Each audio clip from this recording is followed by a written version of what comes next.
Is this embarrassing to other big leaguers and even the guys on the team? Because there's a lot of guys on this team that aren't big league players, and they're getting big league service time.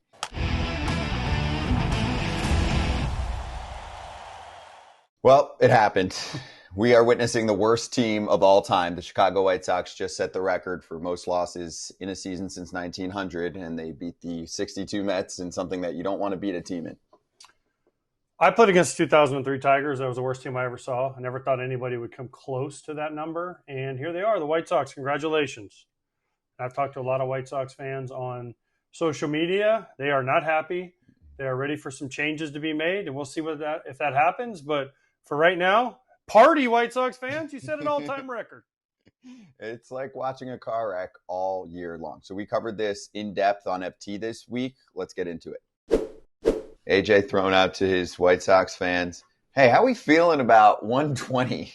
Do we ignore it or try to be proud of an all-time record, or is it just pure embarrassment? Let me know y'all's thoughts. My favorite on there was someone saying we should pack the house for 121. Yeah. I thought about flying up there. Really? Just for the record? But it would be tomorrow, and my son has a game, so I don't think I can make it. But maybe they'll win. And then you got to stay an extra game. Exactly. So, yeah. I mean, the White Sox are on a heater on their page. But, yeah, listen, I wanted some interaction with some White Sox fans. Know how we're feeling because, honestly, I mean, it's kind of – it's something cool to say, hey, man, the team you root for has lost more games than any other team in the history of the game, which is just absolutely incredible in today's day and age. And then it's also a little bit sad because the same team has lost that many games. And then it's also, I'm going to be honest, a little bit embarrassing because a team is this bad and allegedly they were trying to turn it around quicker. And they got way worse. That's the thing for me is the last word you said. There's a pride factor. And I know, we crush certain people within our sport of not being good gate holders at times, all that, right? But I think if you read that article last week in The Athletic, and we talked to Britt Giroli all about it and encourage you to check out that segment, you're reading it and there's definitely dysfunction, but you don't read that and go, man, they're not trying. Like they don't care, right? Like there's a big difference to me between even, John Fisher and Jerry Reinsdorf. Those are very different human beings. Jerry is a baseball fan. He's just kind of stuck in the past if you watch what we were talking about the other day. But they are, quote, trying, even in the offseason. They signed it. It's not like they said, they're not going to spend much this offseason. We heard that already. Zero signing, zero anything. Like we are going to lose as many games as possible. Because tanking doesn't even it doesn't hold the same weight anymore. You're not getting the first pick next year. You're getting the 10th pick. You get the 10th pick for the all-time worst record. Damn. So, yeah, I can imagine you're getting mixed reactions and mixed emotions, from former players. More embarrassing? Does that make it more embarrassing, AJ? The fact that if it was like a complete teardown, oh my gosh, everything, or is it still the same? It would be if it was a complete teardown and they're like, we're just going to get rid of everybody, then you'd be like, okay, but you still don't expect them. You expect them to have enough players and enough pride and whatever to not lose that many games. Listen, I played against the 03 Tigers that lost 119. They were god awful, right? But then what did they do? They went outside Pudge Rodriguez, Maglio Ordonez. They had Verlander coming. They had Kenny Rogers. They went out and spent some money. And guess what? In 06, they were in the World Series. I don't see the White Sox doing that unless something drastically changes. Now, let me ask, Kretz, I'm going to ask you this because it's a question I've kind of had with some people that are friends of mine. Is this embarrassing to other big leaguers and even the guys on the team? Because to the other guys that play in the big leagues, you're playing against a team that is so bad that there are guys, listen, I'll be honest, and I'm not going to name, there's no way I can name the names of them, but there's a lot of guys on this team that aren't big league players. And they're getting big league service time for this time. So guys that are grinding it out like yourself, let's say, and is in another organization and you just, up and down. But if I was with the White Sox, I could get a whole year service time, even though I probably shouldn't. But if you're a bona fide big leaguer, you look at the White Sox and go, man, it's kind of embarrassing for the whole sport. Kind of when a team plays that bad. And I bristle at the fact because you hear it all the time in the minor leagues. If I wasn't in this organization, I was in that organization, I'd be in the big leagues. But you're not. You're not. Don't play that game. Don't.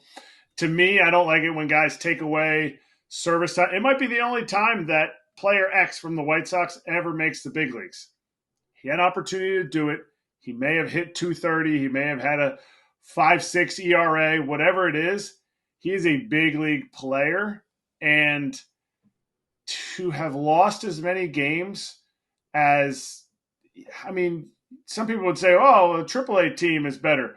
That's the fine line between the big leagues and AAA is you have to be able to differentiate yourself up there. And I think if anybody's like, well, I'd be in the big leagues, if I was like all the Orioles prospects would be in the big leagues if they were in the White Sox organization. Well, let's pump the brakes a little bit because what they're doing, they're playing against big league talent. They're playing with big league talent on their team. So I don't know. I don't know 100% how to answer it, and other than they get big league time. They're getting big league time, and they're playing in big league cities, not like the A's will next year. Listen, we got a problem. Half our viewers are not even subscribed. Hit the subscribe button. Do it. All right, this one's for the dudes. You know how scary it can get when you're going for a close shave below the belt, and that's why FT trusts Manscaped for those sensitive areas. Their newest package is the Performance Package 5.0 Ultra, including the star of the show, the Lawnmower 5.0 Ultra. Their 5th generation trimmer features 2 interchangeable next-gen skin-safe blade heads, a standard one for taking a little off the top, and a new foil blade to go smooth wherever your heart desires. Manscaped even threw in 2 free gifts to their Performance Package 5.0, the Manscaped Boxers and the Shed Travel Bag. Want more wet products? Say no more. Manscaped has a new buff bundle. This bundle includes their signature silicone scrubber plus body wash, so ditch your nasty loofah and grab a taste of freshness. Join the 10 million men worldwide who trust Manscaped with our exclusive offer. Get 20% off plus free shipping when you go to manscaped.com and use code FOUL20. I think there's some teams that have, a few players that would not make it on other teams. I'm not saying that, but I'm just saying it's just more of like an overall team. Like it's kind of if I'm on we'll use the A's for an example. If I'm on the A's and I'm looking at the White Sox, I'm going, man, we could beat them. Yeah, I could be there. But the counter to that, not even a total counter, just pointing out, I think teams are looking at them going, oh, that player is not being developed correctly, or that player's not getting the info he needs. Look at the players that left and how good they've done. Look at even the Yankees with Jake Cousins. They traded him for cash. The White Sox got rid of him for cash. Tim Hill, he got cut.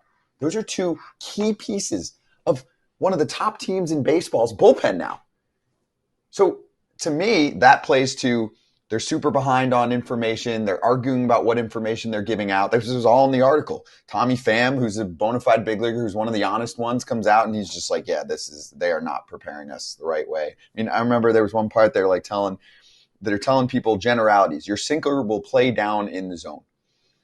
Insufficient answer against a lineup full of left-handed hitters who handle sinkers in that area. They're going over specifics of how people, mostly anonymously, said they weren't getting themselves prepared via the coaching and the analytics behind this. I'm not there. I can't speak on that. I know. I'm just pointing out what right. was said. It's hard for me to speak on things I don't know that I'm not a part of. So, yeah, it's great. But you know what? Put your name on it.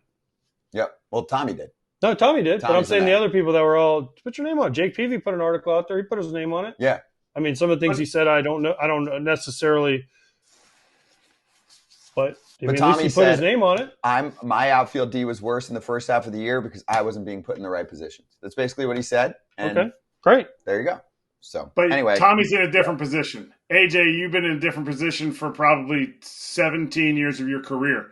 Guys that are there right now are not in the same position. I've heard of guys from other organizations that don't give you the right information that go to other organizations' buddies and use their information, their true media, their analytical development stuff, just to stay in the big leagues, to try to get better. The young guys who are there, or even middle of the road guys who are there, they can't say it with their chest. They can't say it with their name because then they look like they're a team cancer, and maybe their one shot in the big leagues to get their feet wet will be pulled out from underneath them because they put their name in an article.